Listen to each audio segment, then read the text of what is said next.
Hello, I'm Jeremy, and today I'm going to be talking about a game by the name of Tsarina, or Catherine, the Cities of the Tsarina. This is published in Germany by DLP Games, in the US by Capstone Games, and it is a relatively light tableau building card game where players are going to be playing, I suppose, advisors to Catherine the Great, trying to get the most influence with her.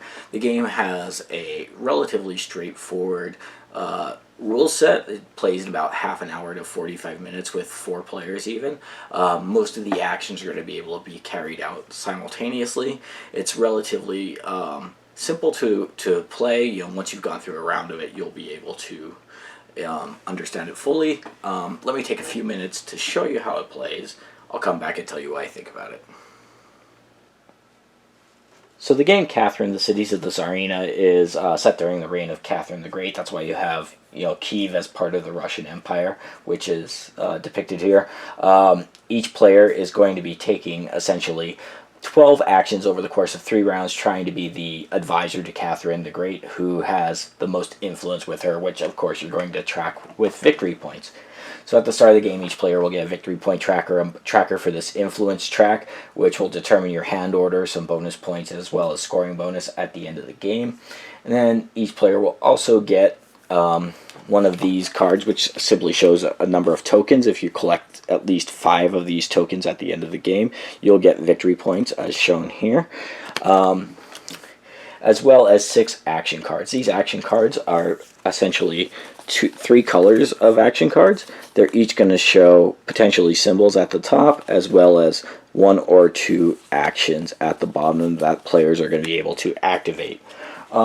Each round player is going to be taking 4 actions, and again, there are 3 rounds, so you're only going to be doing 12 actions over the course of the game, or 12 card activations over the course of the game. So it's a really speedy game. At the start of the game, from your 6 initial cards, you're going to take 3 of them, put them face up in front of you. Each player will do this. I've only set up 1 player's tableau here. And then, once that's done, you'll go into the action rounds. So the flow of the game is actually really simple. It's 4 times each round this steps A through E, which are laid out on the board. And it shows you here the end of round scoring and end of game scoring. So pretty much all of the instructions of the game are written on the board, which is quite nice. Once you've played the game, it'll be a good reference. So what happens each round is, first thing that happens is each player is going to draw 2 cards into their hand. These do not count towards your hand limit, which at the start of the game is 3. That's listed on here that your hand limit is 3, but as you go up on this track, it will increase. Because as soon as you take these 2 cards, the next thing that you're going to do is you're going to play 2 cards, and you're going to play them both face down. One's going to go to the bottom row, which is called your activation row. And here you're going to want to play a card of the matching color of the card above it.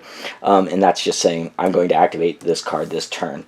The other card you're going to play is going to be a future action or a current action that you're going to be essentially programming. So maybe I would put this blue card here. And I could, if I wanted to, play a card underneath that. And again, this should also go face down. But you're not obligated to. You could, activate an entirely different card. So once every player has 2 face-down cards in front of them, 1 in each row, you'll simultaneously reveal them and resolve your actions. And pretty much, generally speaking, you really could resolve these simultaneously. This isn't a terribly interactive game. There's some reasons why you might care about how many symbols another player has in front of them, but once the cards are revealed, your actions aren't going to block each other. You could all go to different spaces on the map without blocking each other, and you could, there's a token in each city for each player, so there's not really any blocking, which is kind of nice if you like, not non-conflicting games. In any case, what happens is you check when you reveal the card in your activation row, did this color match this color? If so, yes, that's great. This card will activate, and you don't have to worry about this card anymore. All that matters is this card's color.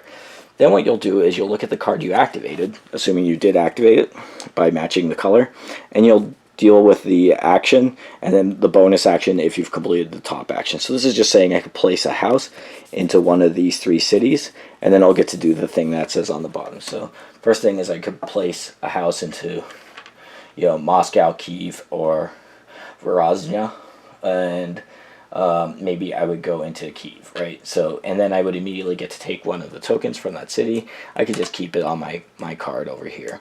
This will count essentially as a token. Certain cards will look at the symbols that you have. For example, this one that I just activated says, if I have two of these purple symbols and one of the yellow symbols, I could draw an extra card.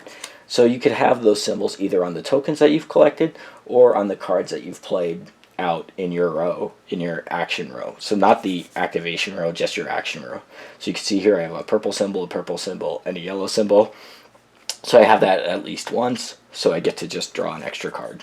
And again, in this case, my hand limit is 3. I would not be able to draw a card to go to 4. So whenever that happens, except for in the initial part of a phase, when you get those 2 cards for free, you get a point instead. So I wouldn't even be able to draw the card and discard down. I just take a point in lieu of going over my hand limit, which could be a strategy, certainly, if you could keep getting actions until you draw cards. So in any case, I've done the basic action, laying a house. I've done the extra action, which is, check for those symbols and draw a card. So the symbology on here is if it has the, whenever it's on the bottom, you can only do it once, and it has that small arrow.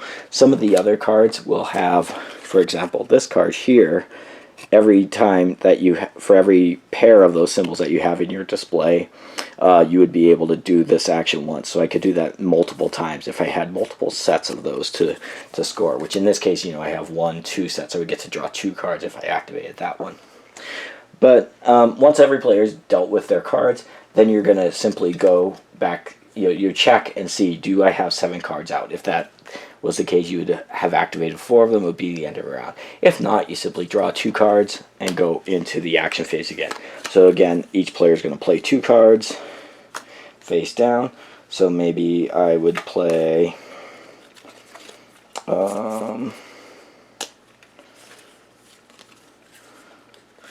maybe I would play this one here face down, and maybe I would play this one here face up, or face down rather.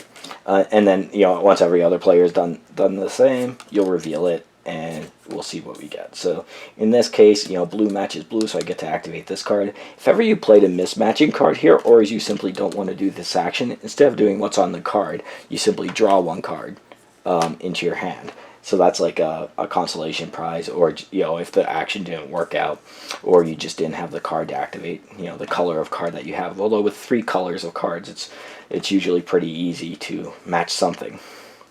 In any case, this card's here. What it shows here is, first of all, there's 2 cannons on the top, which I'll talk about in a moment, and it shows that you could discard 1 card to go up twice on the reputation track there, and if I discarded a second card, it would go up a 3rd time. So in that case, I could just, from my cards that are in my hand, I could discard 2 of them, and I could go up 1, 2, and then 3. So as you progress up this track, what's going to happen is you're going to do 3 things. First thing, there's 3 numbers listed by the side here, and first number is your hand limit. So by moving up 3 times, my hand limit increased from 3 to 5. Second thing is, at the end of the round, you are going to get points based on that number. So at the start of the game it's 0. Right now it's 1. Could go all the way up to 5 if I reach the top. So that's an end of the round bonus. And the third thing is a multiplier. For as you put these houses out, you'll look at your best network of houses that are connected by roads, and you'll multiply that by that 3rd number. So here it's 0, but it could go up to 4, which would be 4, 8, 12 points if that was my biggest network at the end of the game. So those are the reasons why you'd want to progress up on that track. In any case, this will go for several rounds until players have 7 cards in front of them, and they would have activated 4 of them, and then there would be, end of round cleanup. So the first thing that you're going to do is you're going to look at the number of cannons that you have versus your neighbors. Kind of like 7 Wonders style. You'll look and see, do I have more cannons than my neighbors? For every neighbor that you beat, you'll get 4 points. And for every neighbor that you tie, you get 2 points. There's no penalty if a neighbor beats you. They just get points and you don't. Next thing that you're going to do is you're going to look and see who has the most book icons in front of them. So in this case, I don't have any book icons in front of me because you're only looking at the top row, but some of the cards will have book icons like that. The ones that are in the bottom row don't matter, whether they're cannons, books, or the other various symbols which activate cards. The player with the most book icons will get to place a house out anywhere, as if they had played a card and take the reward for that. Any player in a two-player game, the player with the fewer number of books, they don't get to do anything. Any tie players, they all get to do it. But in a 3 or 4 player game, the player with the most gets to play out a house. The player with the least gets nothing. Any players that are in the middle get one of these joker tiles. These don't activate when cards are looking for symbols, but they could be used as a wild for completing this card for the victory points at the end of the game. The next thing then that you're going to do is you're going to score a point for every city that you have. Some of the cities, instead of letting you take a token, will simply score you 2 victory points per round. Pardon me. So this would get 1, 2, 3, 4, 5 points for the red player. Next thing then is you look and you see, do I get victory points for progressing up this influence track? In this case, this player would get 1 point. And then you're going to clean up your cards. So essentially you have 4 cards that have been activated in front of you at the end of the round, and 3 cards that haven't. The 4 cards that have been activated, as well as the cards that you used to activate them, will all get discarded out, and then you'll be left with 3 cards to activate for the next round. After every player's done that, you simply draw 2 cards unless it's the last round, and these cards could push you over your hand limit, so you wouldn't actually take them. You'd get points instead if you're already at your hand limit, and then you just go into the next round.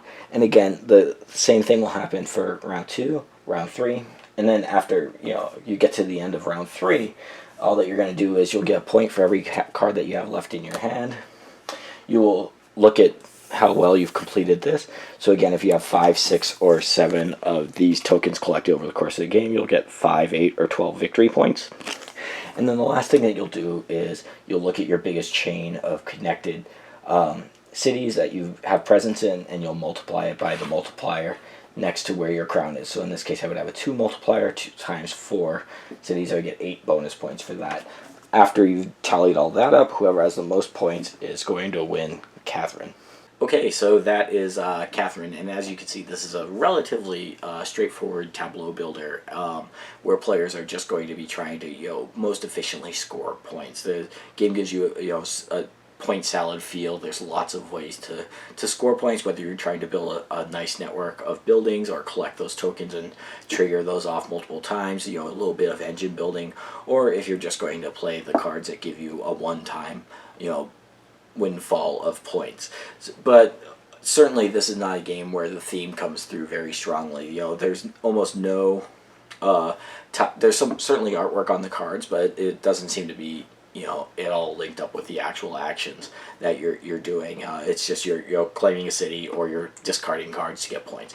And for me, that's perfectly fine. If you're looking for something that's a little bit more meaty or a little bit more tied to the theme, I can understand where this game might fall flat for you, but it is a game that I actually rather enjoy. It's just one that hits my predilection of caring more about the mechanisms of the game than the theme. So I think that the game works particularly well as what we used to call in the hobby a super filler. It's a game that takes about 30 minutes to 45 minutes, even with 4 players. And it flows very smoothly. Most of the actions that you're taking are going to be simultaneous, which is nice. You're not going to have to wait for other players. Any AP that exists in the game, all players are going to be thinking at the same time. And you just reveal, and simultaneously you can pretty much do all of your actions. So, very nice in that regard.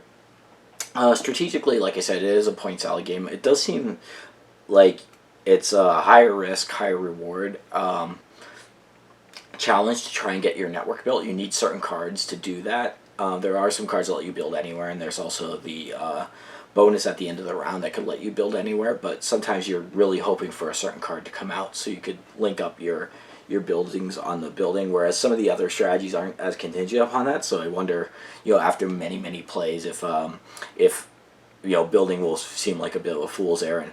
But just the fact that there is that multiplier, which is a big number of points at the end, does make me think that that's probably not true. The game is not as luck dependent as you might think, because it's, by virtue of it being a card game. However, even though you need cards of the same color to activate a card, because there are only 3 colors of cards in the game, it's very rare that you're feeling that you can't activate something. If anything, the big limitation of the game is the fact that you only get 12 actions over the course of the entire game. So I guess I would just say that this is a designer, Johannes Schmidauer Koenig is his name, who has done several games of this weight that I've really enjoyed. Vienna is one. Team Play, a card game where you have to play with a partnership, is another. And he's just a designer I think doesn't get his due because of the fact that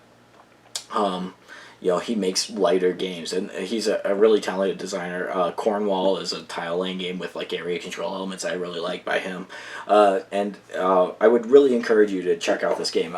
It's being published, like I said, in the U.S. by Capstone Games, who usually does heavier games, and I'm worried that because this is a lighter game, like I said, it's a 30 to 45 minute game, that it's not a total match with what they usually publish as a publisher, and I hope that doesn't hurt its reputation. And I hope that people don't go into this expecting a 2-hour experience. It's definitely not that. It's a nice, light, quick tableau builder, and these are the types of Euro games that I particularly enjoy most. So this one really hits my sweet spot. It's one that I really have enjoyed my plays of so far, and it's one that I would definitely recommend. But I would say just based on the theme and go into it knowing that is that sort of lighter tableau building game, which in very abstract, and I think you won't be disappointed. But it does, I think, promise something else than what it actually is if you're just looking at the box and looking at the publisher. So I would say be aware of that. So in any case, I would say that those are my thoughts on Catherine, the Cities of the Tsarina, and thank you for watching.